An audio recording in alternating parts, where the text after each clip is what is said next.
बसेको छ भगवान कोनी के नाममा दे मलाई दे कोही आउँछ के यिनीहरूलाई यस्तै मनपर्छ यिनीहरूलाई राम्रो यता बनाउनु कि के भन्ने त्यही त या त कुनै ज्ञान गुणका कुराहरू तपाईहरुले पढे लेखेका लाइभमा प्यान खोलेर देखाउनु पर्छ ब्रान्डेड बोकाले जस्तो प्यान खोलेर त कालो कौवाले जस्तो प्यान खोलेर चाहिँ निकालेर देखाइदिनु पर्छ चेलीबेटीलाई ल्याएर नगाउनु पर्छ हैन 5-6 हजार कोइनमा तेरो दिदी बहिनी आमाहरूलाई ल्याएर नगाउनु पर्छ टिकटक लाइभमा गेस्टमा राखेर फ्या पारेर देखाइदिनु पर्छ त्यही तिमीहरूको लागि राम्रो हो हैन दुनिया मोसो दल्ने गाईको गु खाने हिलोमा गाडिने लुगा च्यात्ने दुनिया गर्ने हरकत गर्ने तिमीहरूको लागि त्यही राम्रो हो हैन त तिमीहरूलाई त्यही गएर भिड लाग्ने तिमीहरूलाई त्यही रमाइलो त्यही इन्टरटेनमेन्ट हुने मजा आउँछ भने आफ्नो दिदी पनि आमालाई अगाडि राखेर फ्या पारेर हेर्न मुलाहरू किन आएर अर्काको चेलीबेटीको हेर्न पर्यो लाइभमा आएर आफ्नै हेर्न दिदी पनि आमा राख हेर मजाले खातेहरू अर्काको छोरीचेलीको बेइज्जत गर्छस् बदनाम गर्छस्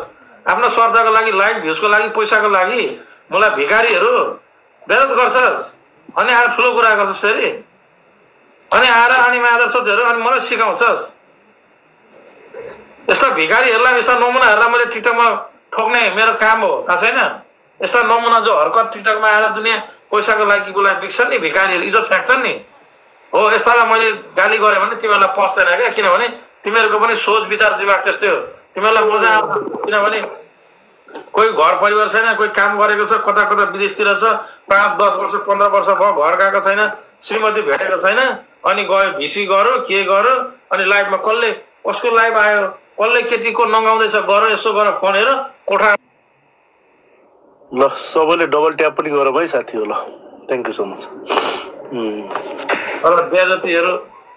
काम छैन साला भेट्नु कहिले देख्न पाएको छैन अनि आयो लाइभमा कसले को नगाउँदैछ कसले लुगा खोल्यो हेर्दै फलो गर्दै गयो अनि फोन राख्यो यता बाथरुममा पस्यो अनि हातले छोल्दै बस्दै गऱ्यो तिमीहरूलाई त्यही मजा त्यही इन्टरटेनमेन्ट रमाइलो है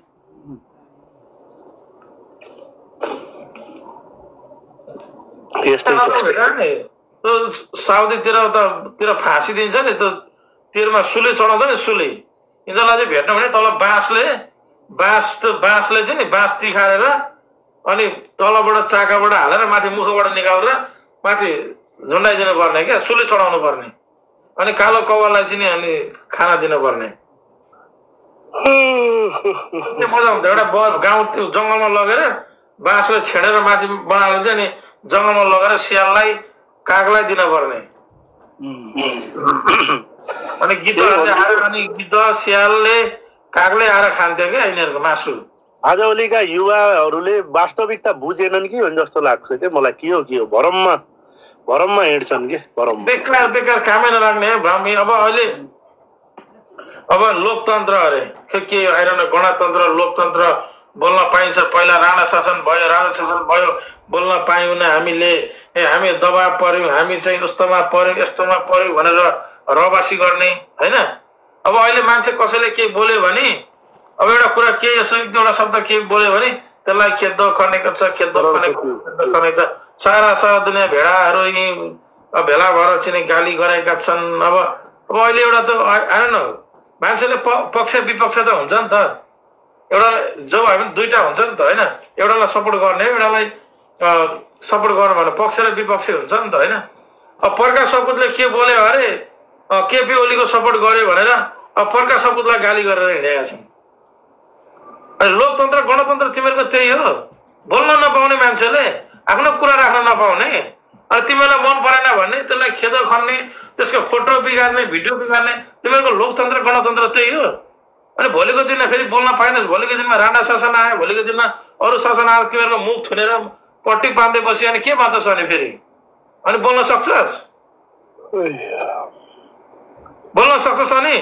मलाई कन्टेन्टको लागि लाइक भ्युजको लागि कसले के बोल्यो कसले के भने हिजोको दिनमा चाहिँ प्रकाश सपुत चाहिँ तिमीहरूको लागि राम्रो कलाकार गायक त्यसकै फिल्म हेर्ने त्यसकै गीत सुन्ने त्यसकै गीतमा तिमीहरू चाहिँ डान्स गरेर भिडियो बनाउने अनि आज आएर अनि मलाई एउटा 2-4 शब्द बोल्यो केपी ओलीलाई सपोर्ट गरेन ल केपी ओली नराम्रो होला उसले नराम्रो काम गरेको होला अनि उसले केपीले राम्रो भन्न नपाउने उसले बोल्न नपाउने तिमीहरूको कहाँको यो शासन हो अनि तिमीहरूको गणतन्त्र लोकतन्त्र यही हो? बसियाहरू भेडाहरू नामर्दा अनपढ होइन, उहाँले भन्न खोजेको कुरा पनि त्यसमा जो देख्नुहुन्छ ऊ बोल्नुहुन्छ के, त्यो गलतै छ के। अलिअलि के सुधार गर्न पर्यो के केटा, सबैले सुधार गर्न पर्यो, यथार्थमा बाँच्न सिक्न पर्छ। हावा कुराहरूमा लाउन हुन्न के कोही पनि। बनाउँछ, कसले प्रचण्डलाई मन बनाउँछ, कसैले शेरबहादुरलाई, कसैले राजालाई मन बनाउँछ, त्यो त आफै पनि हो नि यार। अब मैले पनि युएसमा डेमोक्रेटिक र रिपब्लिकन छ, दुईटा पार्टी छ। अब मैले ट्रम्पलाई सपोर्ट गरेँ भने, बाइडेनलाई सपोर्ट गरेन भने, अनि यही ट्रम्पलाई सपोर्ट गरिस् मुला भत्व भनेर अनि भिडियो उठाएर गाली गर्न मिल्छ?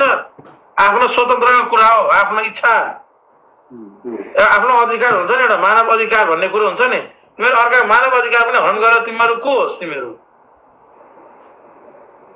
तेराडी रन्डी भन, बेसिया भन, अब तिमीहरू तेराडी रन्डी। ल इन्टु थ्री गाइस, इन्टु थ्रीमा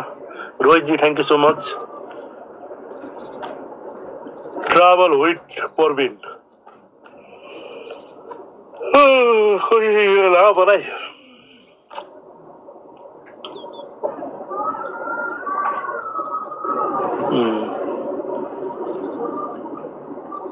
रानीकै छोरा हो। Into three guys, into three.